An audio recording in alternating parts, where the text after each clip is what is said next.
Please join me in welcoming Josh Weiss.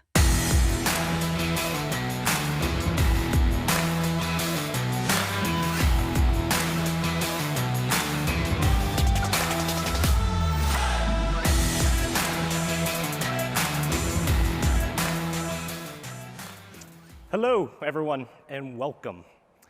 I wanted to start this off today by maybe just doing a quick introduction about myself. I've been in this role for about a year as the president of HxGN Manufacturing Intelligence, but I've been with HxGN the past 9 years. The one thing I wanted to say is that manufacturing runs deep in my family. I'm originally from Ohio. You can go back generations and find everything from people in my family that have been in the automotive industry, the tire and rubber industry, discrete manufacturing, machine shops, you name it. I myself started my career in the steel industry in Northwest Indiana, servicing the automotive industry. And I'll never forget the lessons I learned there as I started my journey in the workforce.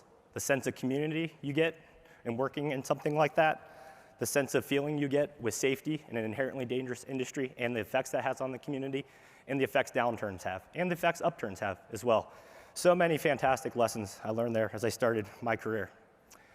One thing I want to say on the personal note, I have a wife, a daughter, and 2 dogs. My wife is a psychiatrist, so I try to ask her for free advice, although when you're married, there's no such thing as free advice. But I asked her maybe for some advice on how to start this keynote. In her typical fashion, she immediately quipped back, "Don't try to be too witty, too smart, or too charming. Just be yourself." And I'm sitting there nodding my head, "Oh, this is great, I gotta write this down," writing this down. Then it hits me, as usual, a couple minutes later on the backhanded comment of that. But what I found that the genius in her advice is that was the icebreaker, that was the intro, that statement itself. So I have a fun life, as you can tell. Lots of mental battles going on, but it keeps me sharp, I hope to think. But to get this started, I want to focus now on you and some of the observations I've had in the past year, what I call our top 5 observations. I think first, manufacturing is huge, complex, and evolving quickly. Probably no surprise, but we've got competitive pressures, rapidly changing demand, customer expectations, and timing all critical to success. And that is before the impact of COVID, supply chain disruptions, inflation, labor availability, both skilled, blue collar, white collar, you name it, and the ever-growing ESG requirements. To be successful in manufacturing, you have to master all these elements and all the time. Second, making or manufacturing is a global enterprise. The landscape is truly global, whether we like it or not. I have a new appreciation for just how truly connected the world is after all my travels the past year. But I've also noticed that all these challenges we face are virtually the same across the world, wherever we are.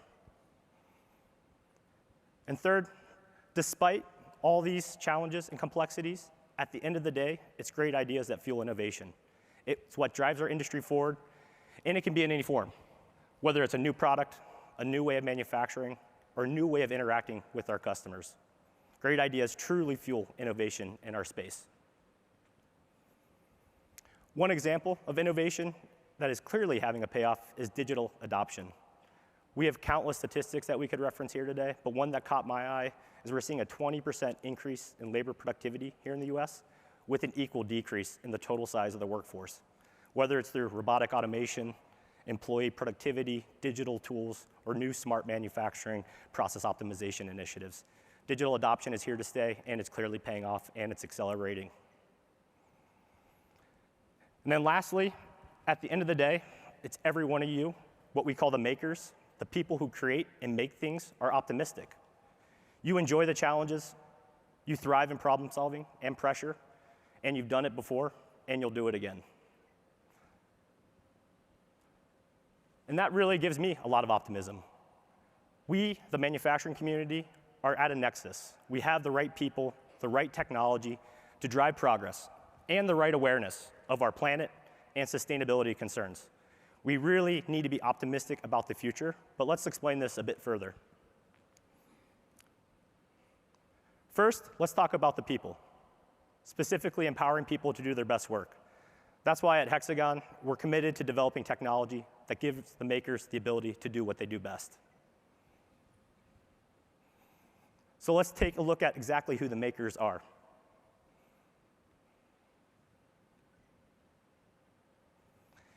Here in the US, Today, we make up around 8% of the workforce and 11% of GDP. However, we're responsible for over 35% of productivity growth, 55% of patents, 60% of exports, and 70% of R&D spending. Simply put, the US, like many other countries, does not function without the makers. So let's take a look at exactly how technology is empowering those makers with a short video.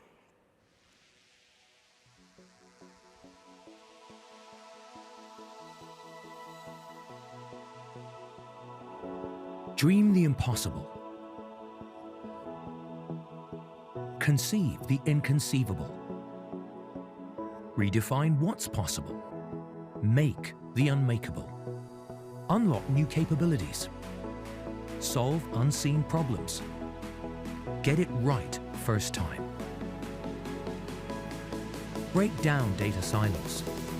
Capture real-world data. Get real-time insight. Put your data to work. Simulate and test virtually, optimized like never before. Maximize output and potential, improving everything from your products to production. Gain the innovation edge. Shape your industry. Create lasting change. Let's rethink making. Let's shape a better future. Let's realign the made and natural worlds, using every ounce of our innovation.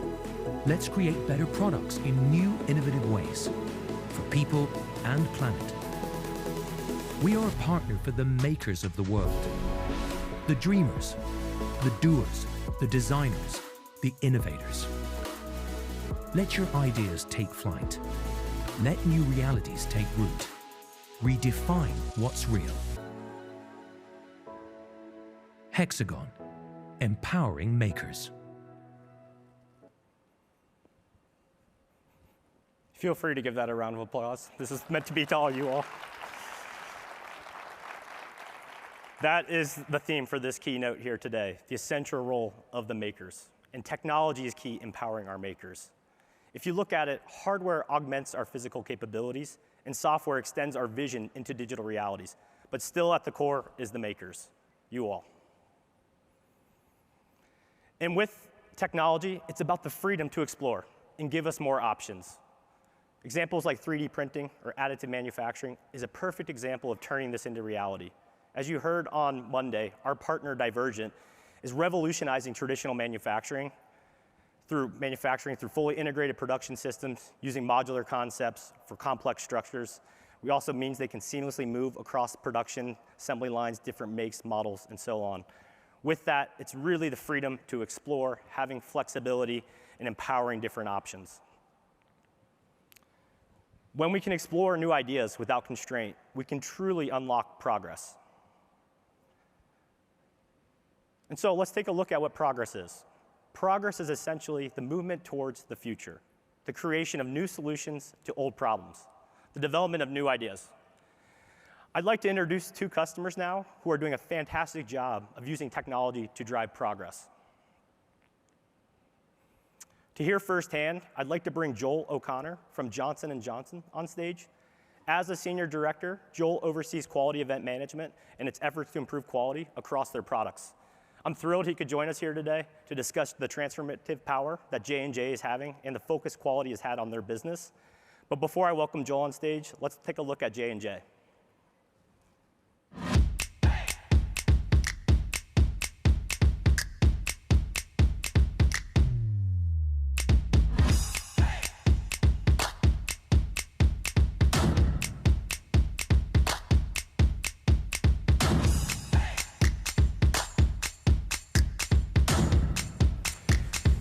Please give me a round of applause for Joel. Joel, will you welcome me on stage?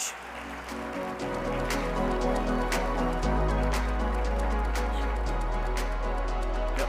Gotta shake hands. Good to see you, Josh. Good to see you. Joel, I guess to get this started, what does quality mean to you and to J&J? Quality is really at the heart of everything that we do at Johnson & Johnson. It's in our DNA, but more specifically, it's actually written into our credo that everything that we produce needs to be of the highest quality. And our patients, the customers that we serve, they trust us with that pledge, with that promise. And so serving billions of people across the globe with our products every year. It's something that we take extremely seriously at Johnson & Johnson. And it's not just the responsibility of one person or one organization or one functional group. Quality really expands across all of J&J. So whether you're sitting in R&D or whether you're sitting in post-market surveillance, it's everyone's responsibility to ensure that the products that we produce are of the highest quality. That's super interesting. If you don't mind, maybe could you explain a little bit more how you're approaching quality transformation at J&J? Yeah, I love this story. So our transformation in quality began about 3 years ago with what we call the bold aspirational measures, or BAMs for short. So our BAMs are a 10-year transformational journey that are looking to take quality from traditional forms of quality, very manual, paper-based work, into the future. So where quality is more predictive, our data is available across the enterprise, and we're able to more rapidly respond to the changing needs of our patients by embedding technology in key areas. So one of those key areas is around data. 3 years ago, it became a very core focus for us to take all of our data, not only from quality, but across supply chain, and consolidate it into one central source. Our reasoning for this was that those groups outside of quality would then have access to our data. We would therefore democratize it and make it available more broadly to everyone across the enterprise. And what that does is it opens up opportunities for other teams to look at our data with their data, merge it in unique ways, maybe use artificial intelligence or machine learning, and produce new insights that could then empower our teams to then better serve our customers. Another core piece of that transformation was really around our quality management system. So in MedTech, which is one of the segments in J&J, ETQ is the core quality management system, and it's been that way for, 13 years now. So ETQ has been a strong foundation for us over the last 13 years on building on that 100% digital quality management system, ensuring we don't have paper everywhere, and ensuring that we're able to then really transform our processes from manual to predictive in the future. And that will continue to change and grow with ETQ's HxG platform, which is cloud-based. That's super exciting. I think I heard customer experience in there as well. That I found kind of truly unique in our conversations is how you're embedding customer experience beyond the traditional definitions of quality into your core strategy. Maybe if you don't mind, could you explain exactly how you're doing that? Yeah, that's another area that was really interesting for me. I have over 20 years in quality, and it's an area that was very new for us a few years ago. So quality's traditionally been focused on product quality, so product quality issues. But over the last few years, we've seen a shift in that our customer experience is everyone's responsibility in quality. Our global chief quality officer, Carol Montadon, talks about how the world is evolving. Our patients expect our products will have the highest quality and be of the highest safety standards, but that's just not enough in this day and age. Our customers are really looking for unique experiences, and so that's transformed quality to not only be focused on product quality, but the overall experience our customers have with our products. So whether it's a product quality issue or a delivery issue or a packaging issue, that has an impact on the experience that our customers have with the quality of our products, and therefore it's all of quality's responsibility to really focus on that customer experience. So I guess with that in mind, do you view, and maybe J&J, do you view as a whole quality as a competitive advantage you have then? Yeah, we certainly do. So quality is part of our culture at J&J. As I mentioned earlier, it's core to what we do every day. It's in our DNA. It's part of our credo.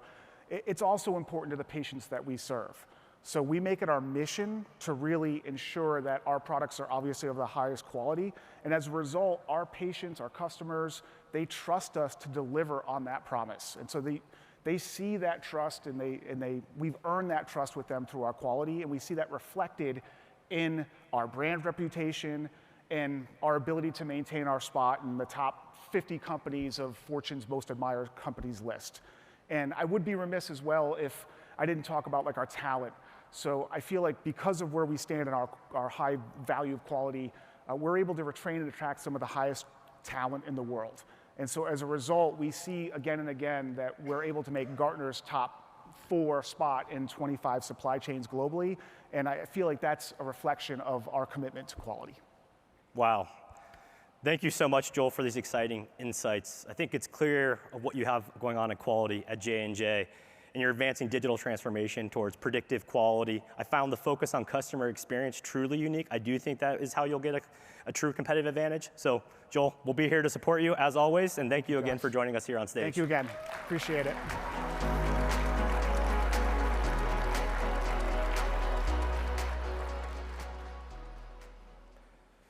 So if J&J is an example of the transformative power of quality leading to progress, our next guest is going to discuss the role that automation plays in enabling the progress at a major auto manufacturer.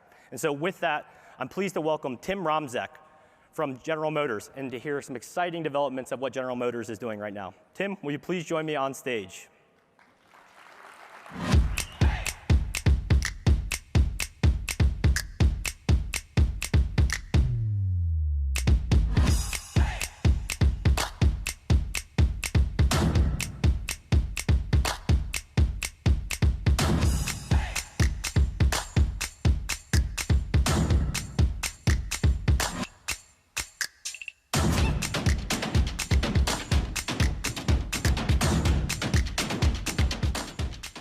Welcome, Tim.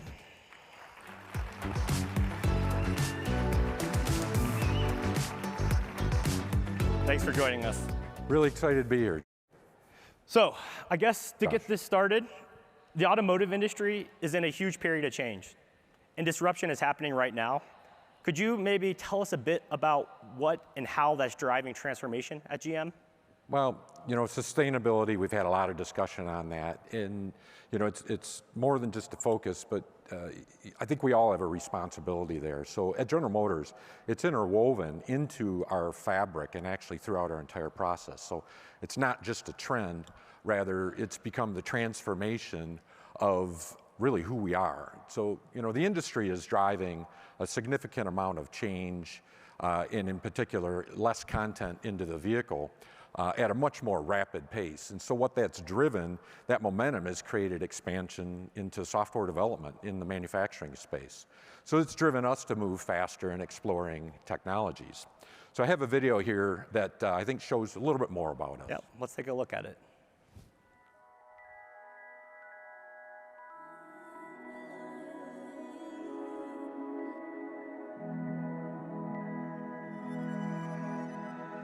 Change is coming, there's a light out from the sun. A new time, a new day, a new world is coming. And I can see the dawn has just begun. A new home, a new way is on the horizon.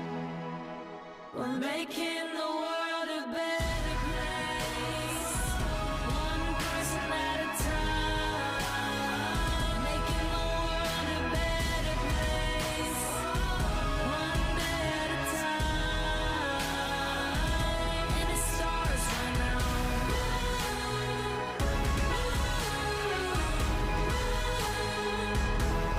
Change the world.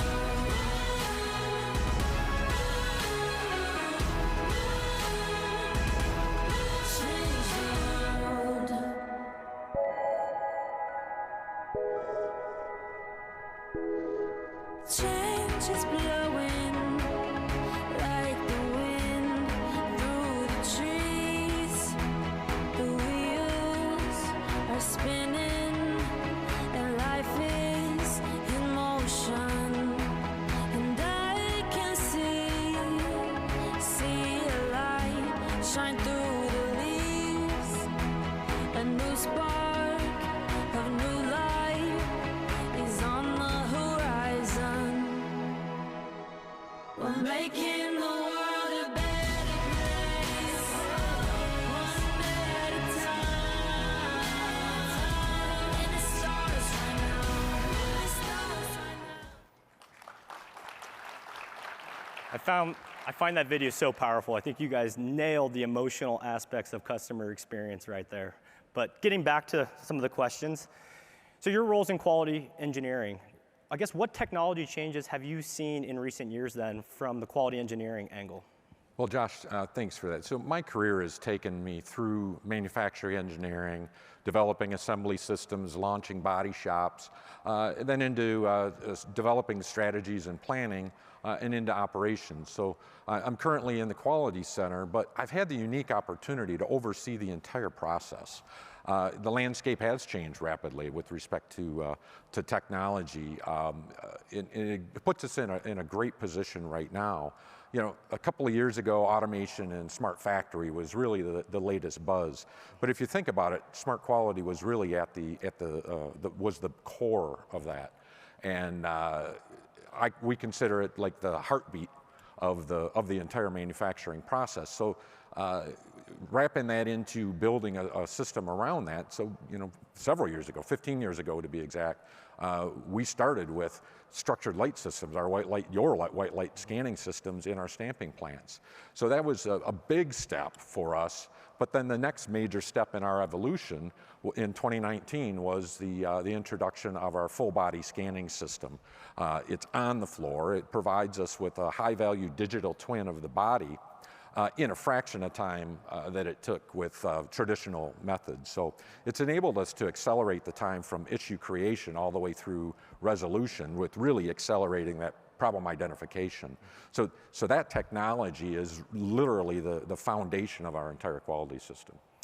You mentioned automation in the production environment and some elements of that into the quality environment. How are you seeing automation evolve the quality ecosystem then? And I guess what effect is it having on operations as a whole? Well, you know, we've really transitioned from a post-process reactive quality environment that requires metrology experts and statistical experts to data mine the reams of paper and discrete points, transitioning us more now into real-time predictive quality, but on the plant floor. So we want to put the tools in the hands of anybody for problem identification, which has freed up all those experts to go and work on robust quality systems. So we've flipped from, let's say 5 years ago, we were probably 20% technologies and 80% hard tools and attribute type tools, to where we are today. We're 75% technology, 20% tools to support the technology, but then that's also freed up the rest to develop technologies. Mm-hmm. Yeah, again, super exciting. The final question then I have to ask is, what does the future state look like to you, do you think? And I guess, where do you see yourself taking this technology to the next level? Well, I think what we see is a rapid development in the space of digital transformation. So OEMs like General Motors, we have a serious need to use digital twins and utilize that data for virtual process engineering processes, which also involves a supply base as we expand that to them. So we're interested in development of virtual engineering software systems.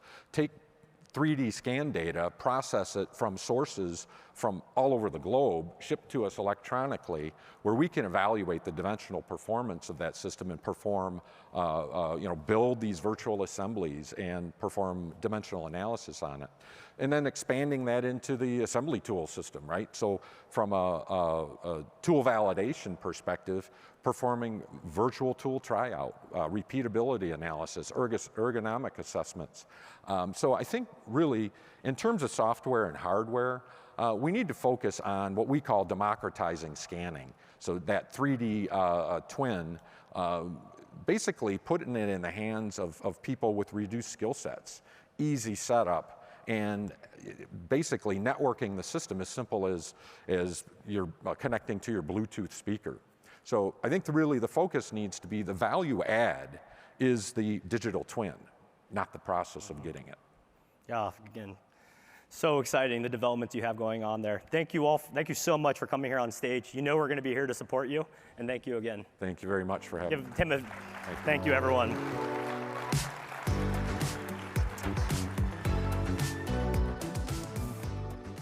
So thank you so much for our makers and sharing their perspectives. It's amazing to hear how AI, predictive events, predictive quality, automation, digital twins in the metaverse are shaping your strategies towards quality manufacturing. As I mentioned before, we'll continue to keep supporting you on your journey, but I know both your futures are bright. When you look at J&J and GM, both are using technology to complement the capabilities of the people they have in their business. And for me, that's critical when we build technology. It needs to enhance the human potential. So for this next chapter, let's look into the future of innovation of our portfolios. We've made some incredible progress the past few years. And with that, I would like to bring one of the driving forces behind it, our Chief Product and Technology Officer, Parth Joshi, on stage. Parth, will you please come up here?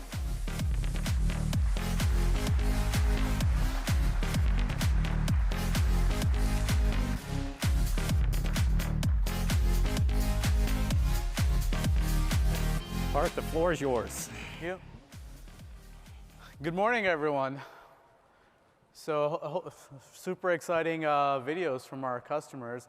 Josh said he mentioned he got some advice from his wife. I asked my wife for some advice, and she said, forget the advice, figure out how to go get one of those flying cars. So super exciting to see that from our customers. So you just heard from Josh and our esteemed customers talk about the challenges they're facing in the manufacturing world. From our side, we're really busy solving some of those complex challenges and really figuring out how to bring new innovations to market on a daily basis. So I want to focus my time on a few examples of how we're empowering our customers and the makers with different technology to make them faster, better, and more cost-effective in the long term.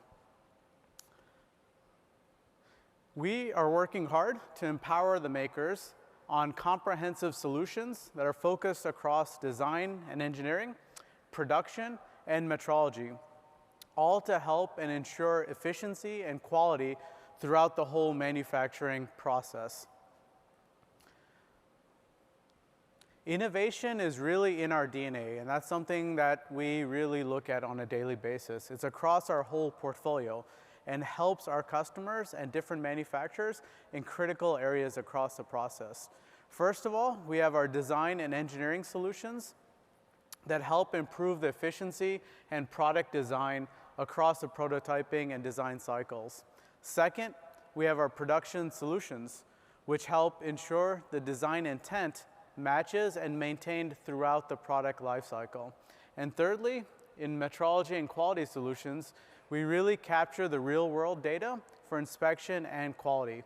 All of these portfolios together are now connected throughout the Nexus platform, which I'll talk about in a few minutes, that help continuously improve the efficiency, productivity, and quality for all of our customers. As we look at the direction we're going with to connect all of our core technologies together, we look at Nexus as a platform that really now enables us to do that for our customer base, along with also enabling our enterprise quality from the shop floor to the top floor to really unlock more value for everyone. We're really on a mission to enable new feedback loops across the manufacturing workflow that should help make processes more automated, more efficient, and flexible. We're also on a mission to infuse our products that you know and love with the latest technologies, such as artificial intelligence and visualization, to make things easier to do. And lastly, we're on a mission to empower the makers of the world throughout all these efforts. This overall journey will not be a revolution. Instead, it's going to be an evolution that will gradually improve all of the products and technologies you have from us already, and also introduce you to some new products. This direction is based on customer feedback from all of you, the 500,000 users we have across the manufacturing workflows. Let me now share some key examples of these innovations delivered over the last few months based on all of your feedbacks. First are some examples from our design and engineering portfolio. We've had dozens of new releases. This highlights just a few, like Adams Real-Time, which really integrates high-fidelity multi-body dynamics and models with hardware and controls the software flawlessly. Secondly, we've made several improvements to our virtual manufacturing suite to help our customers, and we brought enhanced AI and machine learning throughout our simulation portfolio to help you do the jobs faster. As we move forward into the next area, production solutions, we've introduced our new production machining suite on the left here. Brand new product that just launched, which really will help push the limits of what you can make and develop now. We've also brought to market in the coming weeks enhanced AI that will help for automatic and faster CNC programming in your environments. Lastly, as we look at our metrology area and portfolio, we've introduced the Presto robotic automation cell, really automating your inspection and metrology processes for quality inspection. I invite you to come see these actually in person at the Zone later today and experience our other metrology innovations also in person and hands-on. As we move forward from there, I want to spend a few minutes talking about Nexus, which is our open digital reality platform that we announced at this conference last year and launched just a quarter ago. Nexus really connects together all of the great innovations and technologies from HxGN while being completely open to our partners and our partner network. Nexus is focused on connecting people and collaboration across different disciplines to make the best of human skills in combination with the latest technologies.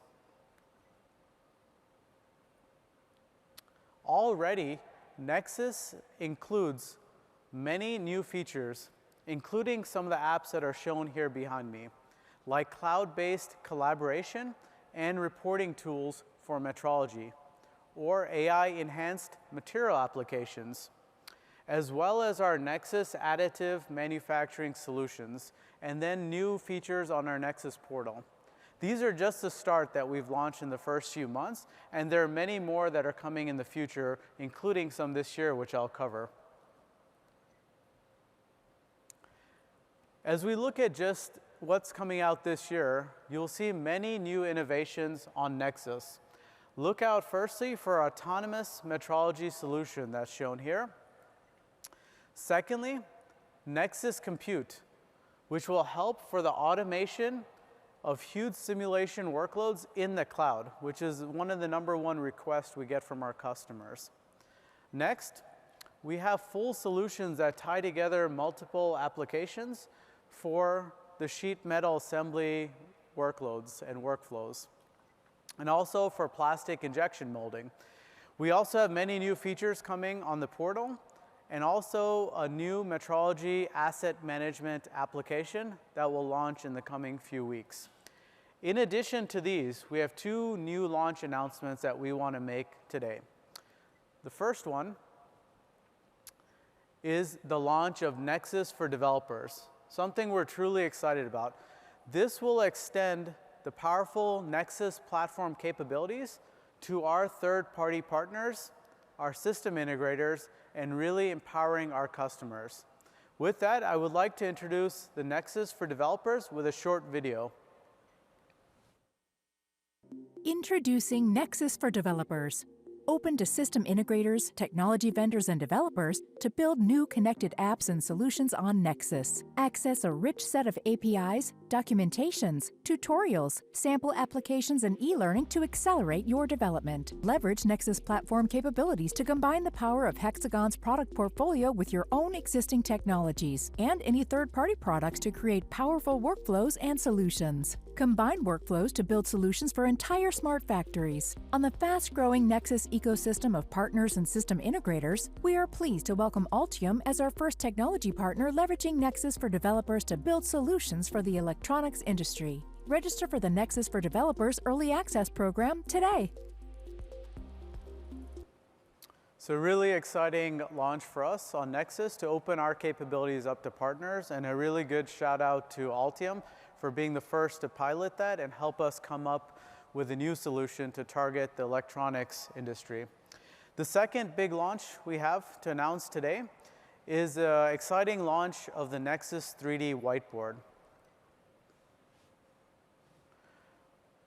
The Nexus 3D Whiteboard is a visual collaboration app.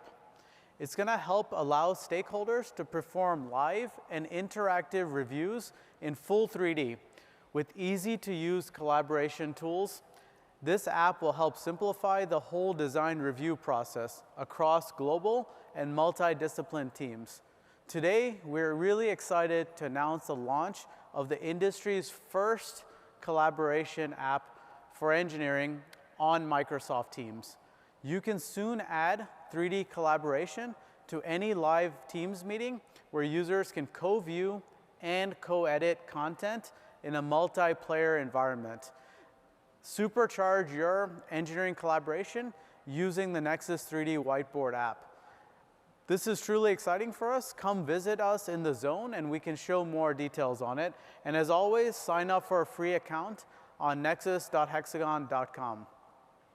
And so with that, kind of ending with innovation, we really focus on innovation at Hexagon and driving forward the technology on all fronts throughout the design, production, and inspection areas.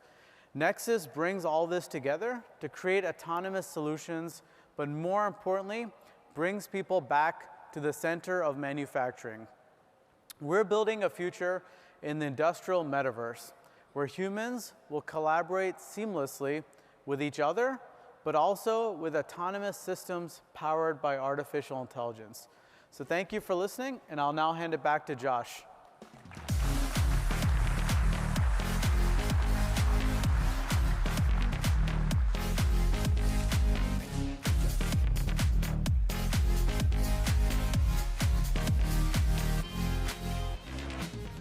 Thank you, Parth.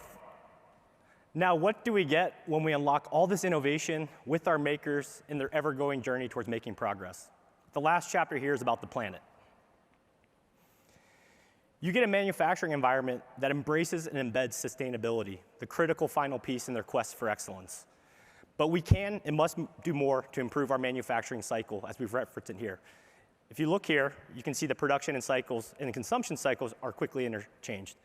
As manufacturing experts, we must look across the consumption or usage cycle and enable a circular economy that maximizes our finite resources. It starts with our manufacturing footprint, then it quickly is interconnected into the consumption cycle. And from there, it bespokes out to the communities, to governments, to countries, to regulation, and so on and so on.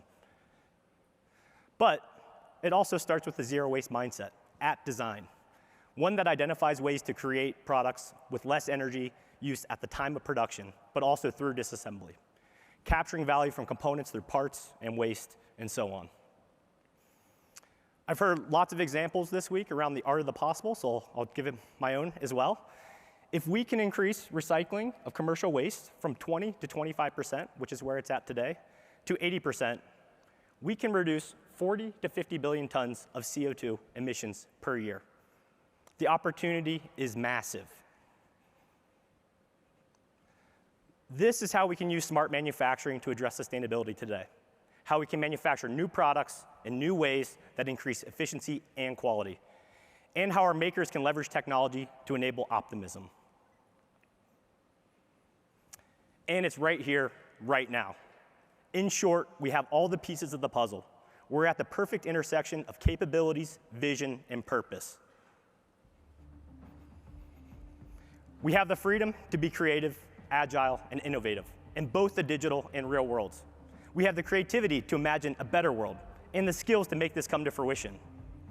So if you ask me what makes me so optimistic, it's you, the makers of today, the makers of tomorrow, and the makers of a more sustainable future.